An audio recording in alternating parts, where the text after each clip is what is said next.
जब से बीजेपी सरकार देश में आई है, हमारे देश में महंगाई और बेरोजगारी लगातार बढ़ती जा रही है। इसके पीछे के कई कारण तो ये है कि ये सरकार सिर्फ और सिर्फ हिंदू मुस्लिम कराती है, आपस में झगड़े को लगाकर।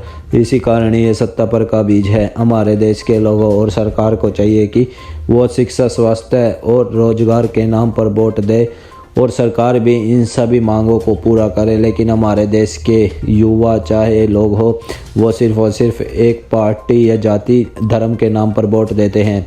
एक अपनी जाति को, व्यक्ति को चुन लेते हैं, पूरी उम्र उसको यानी कि उनके प्रशंसक बने बैठे हैं। इसी कारण ही हमारे देश को भुखमरी आए दिन बढ़ती जा रही है। इसका जिम्मेवार सरकार के साथ साथ खुद हम लोग भी हैं।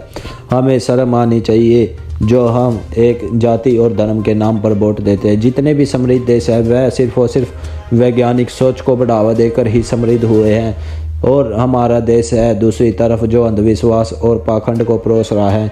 हमारे देश में विज्ञान से ज़्यादा चमत्कार को अहमियत की जाती है।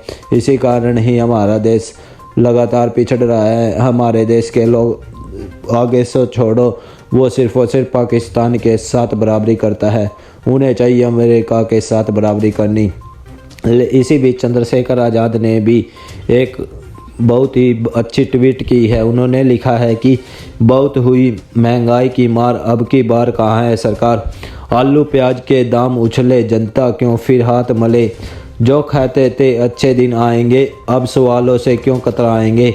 रसोई से गायब टमाटर प्याज, कहाँ है वादों का आजमाइश राज। बटेंगे तो कटेंगे का सूत्र बताने वालों, महंगाई की मारी जनता को ये भी बता दो।